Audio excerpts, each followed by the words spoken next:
कौन सा टेंस है? Past perfect continuous tense. कौन सा टेंस बताने जा रहे हैं? पास्ट परफेक्ट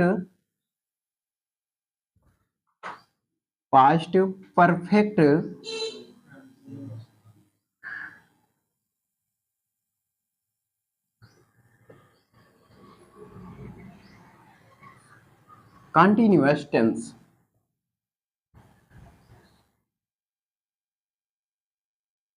भैया ध्यान से समझिए, पास्ट परफेक्ट कंटीन्यूअस, जहां पे कंटीन्यूअस की बात आ गई, आप इतना जान लीजिए कि लगातार कोई काम होगा। अब पास्ट का मतलब बीता हुआ काल, पास्ट का मतलब भूत ना, भूतकाल, भूत नहीं, भूतकाल। पास्ट परफेक्ट का मतलब पूर्ण रूप से, कंटीन्यूअस का मतलब लगातार, टेंस का मतलब समय में काम हो रहा है। कह रहा है कि पास्ट परफेक्ट कंटीन्यूअस टेंस का मतलब होता है कि बीते हुए समय में काम हो रहा था, लगातार काम हो रहा था। ठीक है, अब हम क्या लिखेंगे? पहचान। क्या लिखेंगे? पहचान लिखेंगे। अब पहचान क्या है? जिस हिंदी वाक्यों में, ठीक है, हिंदी वाक्य के अंत में क्या रहेगा? रहा था, रहे थे, रही थी,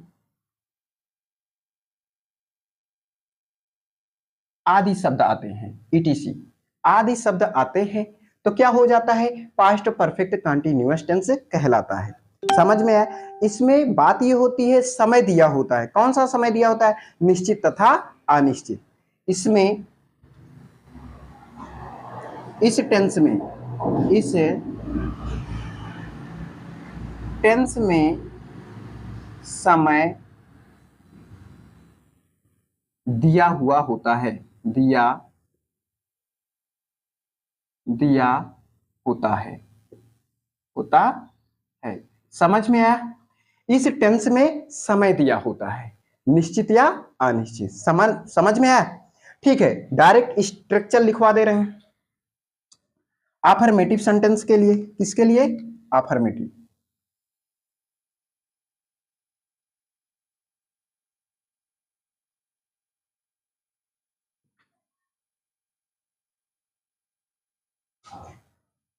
अफर्मेटिव सेंटेंस का मतलब होता है साधारण वाक्य।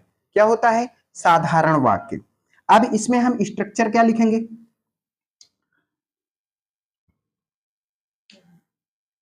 पहले क्या लगता है साधारण वाक्य में? सब्जेक्ट।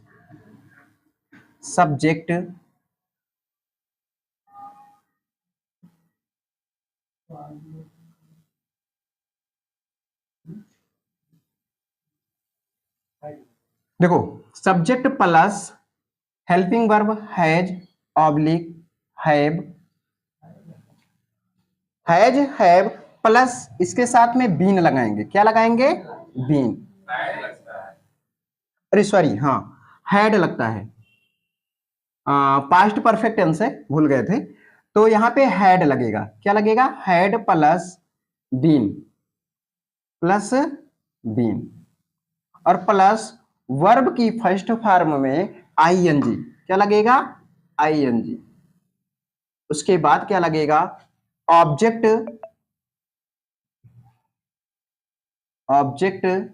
ऑब्लिक कंप्लीमेंट, नहीं, ऑब्जेक्ट प्लस सिंस फॉर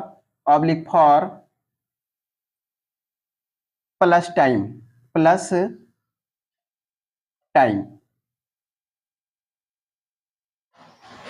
समझ में आया? ध्यान से समझिए। सब्जेक्ट हर जगह हर टेंस में लगाते हैं। सब्जेक्ट आल सब्जेक्ट किसके साथ में? आल सब्जेक्ट के साथ में, यानी कि सभी सब्जेक्ट के साथ में हम किसका प्रयोग करेंगे? हेल्पिंग वर्ब हैड बीन का प्रयोग करेंगे। वर्ब की फर्स्ट फॉर्म में आईएनजी लग जाएगा, फिर उसके बाद ऑब्जेक्ट लगाएंगे, फिर सिंस या फॉर का प्रयोग। सिंस निश्चित समय के लिए सिंस का प्रयोग लगता है, अनिश्चित समय के लिए फॉर का प्रयोग लगता है, और टाइम जो दिया रहता है। समझ में आया? आया कि नहीं आया? लेकिन ऑल सब्जेक्ट जैसे ही सी इट है ना, ही सी इट सिंगुलर हो चाहे प्लूरल हो, he she it I we you they, I we you they, other singular and plural subject, सभी सब्जेक्ट के साथ में हैड बीन का प्रयोग होगा। क्लियर हुआ जी।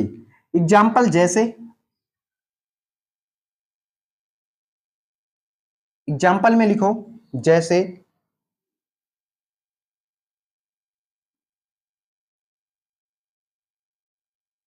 रोहन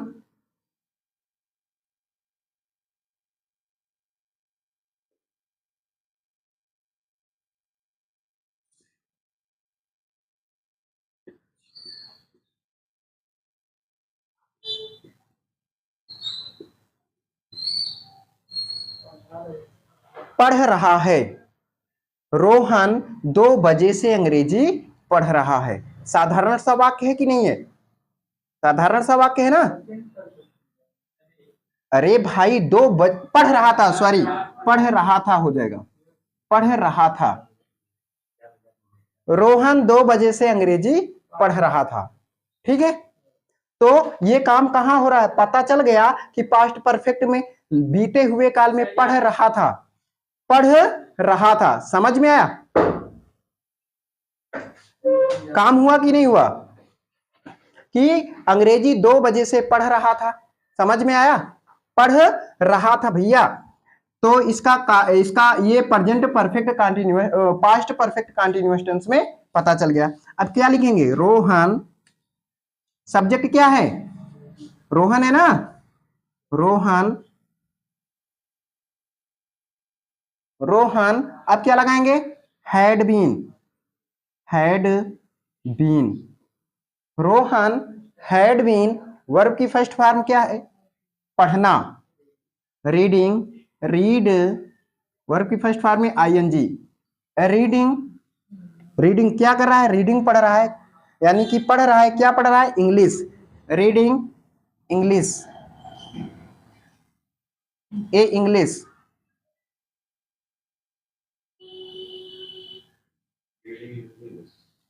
रीडिंग इंग्लिश,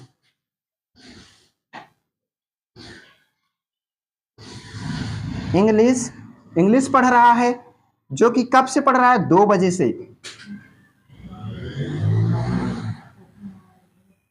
अब यहां पे 2 बजे से कह रहा है, 2 क्या है, निश्चित समय है, 2 since 2 o'clock, since 2 o'clock, since 2 o'clock। Rohan क्या है, सब्जेक्ट है, ठीक है, had been helping verb, reading क्या है, वर्ब की फर्स्ट फॉर्म में आईएनजी, इसको हम वर्ब की फोर्थ फॉर्म भी बोल सकते हैं। और इंग्लिश क्या है, सब्जेक्ट नाउन है, नाउन यानी कि ए ऑब्जेक्ट हो गया। फिर उसके बाद सिंस, सिंस टाइम के लिए लगा है, निश्चित समय के लिए, और 2 o'clock 2 बजे से पढ़ रहा है। ठीक है, समझ में आ रहा है ना। अब दूसरा,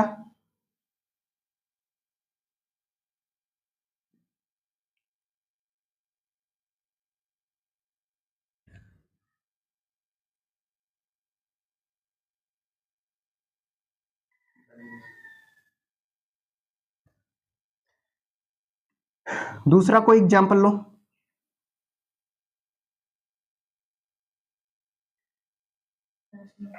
राम 2 बजे से टीवी देख रहा था, राम 2 बजे से